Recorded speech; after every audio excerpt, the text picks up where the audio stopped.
Selamat siang Bapak Ibu Saudara. Shalom semuanya. Wow, luar biasa saya melihat muka-muka yang penuh berkat Tuhan. Muka-muka yang diurapi Tuhan, amin. Terima kasih buat kesempatan ini. Perkenalkan, nama saya Daniel, marga saya Perangin-Angin. Saya mau bersaksi. Terima kasih buat Ibu Priscilla yang mengundang saya dan Ko Yuliadi yang mengundang saya untuk bersaksi. Terima kasih untuk Pak Irwan dan Ibu Angel. Terima kasih buat semuanya saudara-saudara di sini yang sudah ambil bagian dalam pelayanan, khususnya tim APL. Terima kasih, Tuhan memberkati. Saya mau bersaksi, Bapak Ibu. Kenapa saya bersaksi? Karena firman Tuhan berkata di dalam Mazmur 9 ayat 2, aku mau bersyukur kepada Tuhan dengan segenap hatiku. Aku mau menceritakan segala perbuatanmu yang ajaib. Itu luar biasa. Banyak sekali perbuatan Tuhan yang ajaib terjadi dalam hidup saya. Kalau saya menceritakannya, kita tidak akan pulang-pulang. Kalau saya menceritakan semuanya. Tapi secara khusus, saya ingin menceritakan bagaimana Tuhan telah menyembuhkan saya dari sakit, dari penyakit diabetes, Bapak Ibu. Di tahun 2015 menuju 2016, sebelumnya saya sangat gemuk. Badan saya gemuk, tapi tiba-tiba saya merasa lemas. Bukan tiba-tiba lah, tapi lama-lama saya semakin kurus. Makan banyak tapi kurus. Lalu dianjurkan supaya saya diperiksa ke laboratorium untuk periksa darah. Tapi saya mengabaikannya, saya percaya karena saya hamba Tuhan, saya pakai iman. Jadi saya memutuskan untuk tidak ke dokter. Tapi semakin parah, Bapak Ibu. Akhirnya apa yang terjadi? Saya periksa darah saya. Rupanya gula darah saya tinggi sekali. Yang puji Tuhannya, Bapak Ibu, dari gemuk jadi kurus itu bersyukur saya. Karena untuk menguruskan dari gemuk ke kurus itu susah. Tapi ini tanpa usaha akhirnya jadi kurus. Wah, syukur sekali. Satu sisi syukur, satu sisinya saya bersedih. Kenapa kok saya sudah lama melayani, kok sakit? Kenapa? Banyak pertanyaan di dalam pikiran saya. Kenapa Tuhan? Apakah Engkau menguji saya, mencobai saya? Apakah penyakit ini datangnya dari Tuhan dan lain sebagainya? Saya sudah berdoa, kok belum nggak sembuh? Lalu saya konsultasi ke dokter satu, saya nggak percaya karena dikatakannya Bapak harus makan obat seumur hidup. Dan memang dianjurkan harus suntik insulin ya. Dan sekali makan itu obat, setiap makan nasinya juga nggak bisa banyak. Sedikit, makan obatnya 4 butir. Sekali makan, siap makan, lalu makan 4 butir obat. Begitu setiap hari, 3 kali sehari. Kalau bisa saya hitung sampai sekarang obatnya hampir 7 tahun. Nggak usah lah, saya kecilkan aja. 3 kali sekali makan, berarti 9 kali 1 hari, hampir 22.500 butir obat seharusnya saya makan sampai sekarang. Kalau saya ikuti apa kata dokter, kalau saya mematuhinya. Dokter yang pertama saya nggak percaya, dokter yang kedua juga berkata Bapak harus makan obat seumur hidup. Karena dokter yang kedua kebetulan kita kenal, wah, oke lah. Lalu dokter yang ketiga akhirnya saya makan obat, saya diberi obat. Saya makan obat beberapa bulan Bapak Ibu. Dan puji Tuhan Keris dibuka tahun 2017. Pertama sekali saya juga datang ke Keris, saya masih makan obat. Tapi saya berkata kepada diri saya, kalau saya terus-menerus memakan obat, bergantung sama obat, bukannya saya bertambah baik. Itu akan mempercepat kematian saya. Bayangkan Bapak Ibu, seandainya saya makan obat selama 7 tahun, obat itu akan merusak bagian-bagian tubuh yang lain. Namun saya mengambil keputusan, sebab dikatakan Bapak Ibu, di dalam Ayub 3 ayat 25, dikatakan di sana, yang kutakutkan itulah yang menimpa aku. Dan yang kucemaskan itulah yang mendatangi aku. Saya nggak tahu penyakit itu dari mana, ya saya tahu itu dari setan ya, karena dunia jatuh ke dalam dosa, bahkan karena kesalahan saya sendiri. Tapi firman Tuhan berkata, yang kutakutkan dan yang kukhawatirkan itu yang menimpa aku. Sungguh sangat luar biasa Bapak Ibu, ayat pegangan saya yang membuat saya berdiri di tempat ini dan saya sudah sembuh Bapak Ibu. Di dalam Markus 5 ini sungguh luar biasa. Ini sangat meneguhkan, ini sangat menolong saya. Markus 5 ayat 35 dikatakan,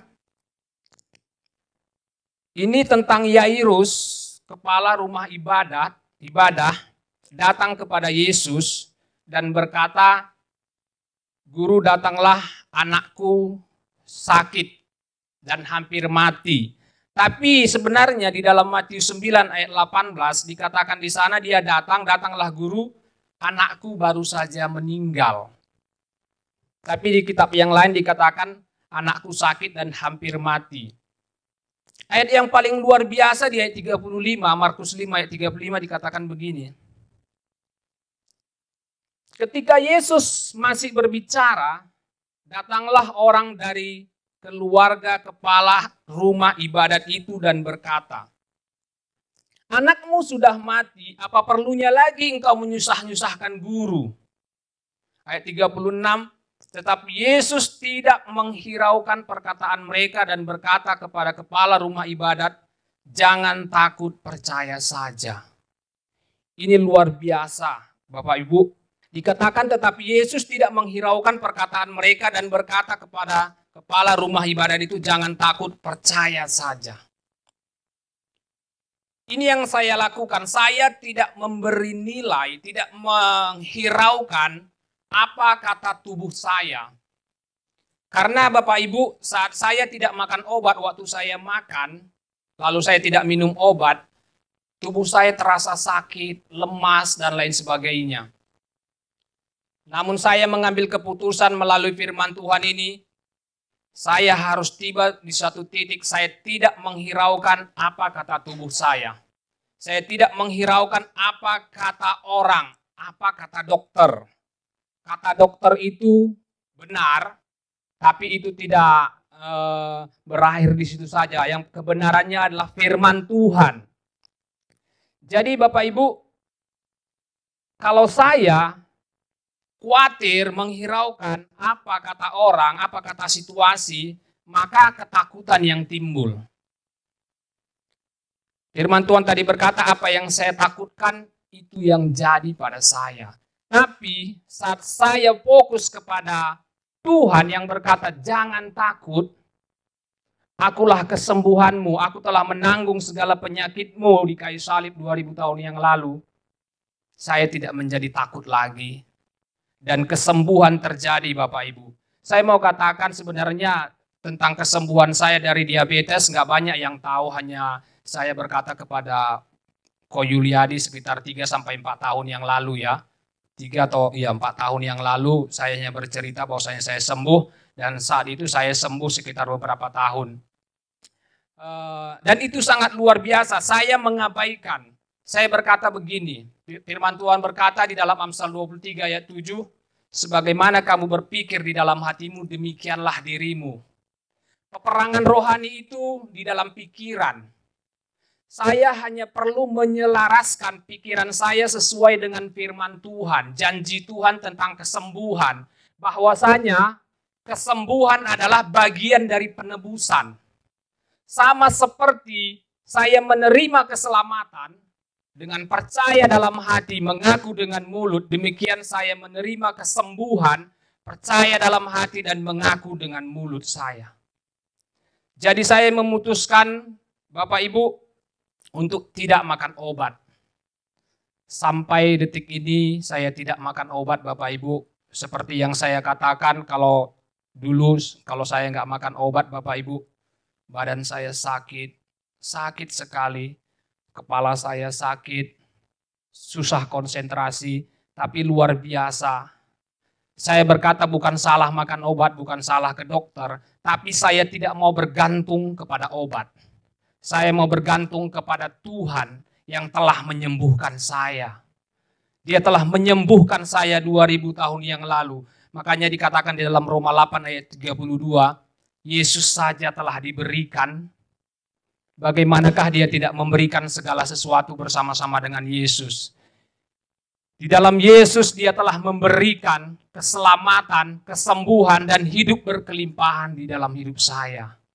Bapak, Ibu, saudara luar biasa, dan pikiran saya berkata, kamu nanti akan mati kalau kamu nggak makan obat. Nanti kamu akan begini. Tapi firman Tuhan berkata dalam Yakobus 2 ayat 20, iman tanpa perbuatan adalah mati. Saya tiba di satu titik Bapak Ibu, saya tidak akan makan obat lagi karena saya sudah sembuh. Kalaupun saya mati karena tidak makan obat, biarlah saya mati. Saya akan cepat-cepat ketemu dengan Tuhan Yesus. Tapi luar biasa, sampai saat ini saya tidak mati. Luar biasa, itu sangat luar biasa Bapak Ibu Saudara. Dan saya mau katakan, sering saya bersaksi, dibandingkan dengan 15 tahun yang lalu, jauh lebih muda saya sekarang. Ya, benar Bapak Ibu, nanti saudara bisa lihat foto-foto saya 15 tahun yang lalu. Waktu saya bandingkan dengan sekarang, kok saya bilang sama istri saya, kok tua kali aku dulu ya. Gitu. Tuhan membaharui kekuatan saya, sama seperti burung Raja Wali. Tuhan membaharui kekuatan saya.